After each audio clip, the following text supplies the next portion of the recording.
কেমন আছেন সবাই? আশা করি ভালোই আছেন। আমিও ভালো আছি। আজকে আপনাদের জন্য নিয়ে এসেছি একটি শরবতের রেসিপি, আম পানা শরবত।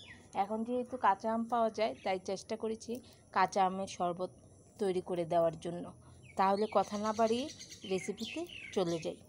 প্রথমে আমি আম আগে থেকে ছোট টুকরো করে রেখেছিলাম, তা ব্লেন্ডারে দিয়ে দিয়েছি। সাথে 1 গ্লাস পরিমাণ ফ্রিজের ঠান্ডা জল দিয়েছি।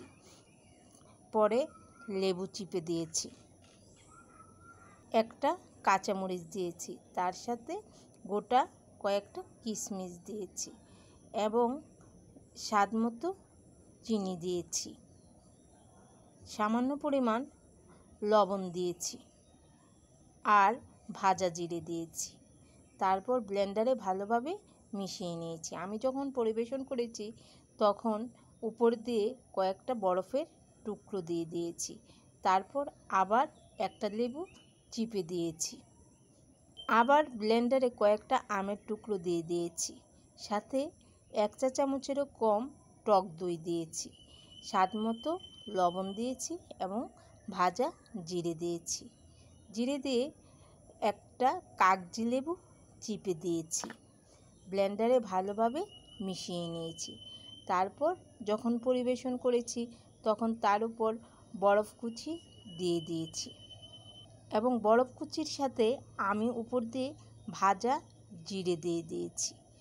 পরে যখন আবার আরেকটা রেসিপি তৈরি করেছি, কয়েকটা টুকরো আমের টুকরো ব্লেন্ডারে দিয়েছি, স্বাদ মতো লবণ দিয়েছি, সাথে 2টা কাঁচামরিচ দিয়েছি, পুদিনা পাতা দিয়েছি, 1 চিমটি লবণ দিয়েছি, স্বাদ মতো চিনিও দিয়েছি এবং ফ্রিজের ঠান্ডা জল দিয়েছি। তারপর ভালোভাবে ব্লেন্ডারে মিশিয়ে নিয়েছি। আমি একসাথে 3টি কাঁচা আমের শরবত দেখিয়েছি। আপনাদের যদি ভালো লেগে থাকে তাহলে অবশ্যই জানাবেন।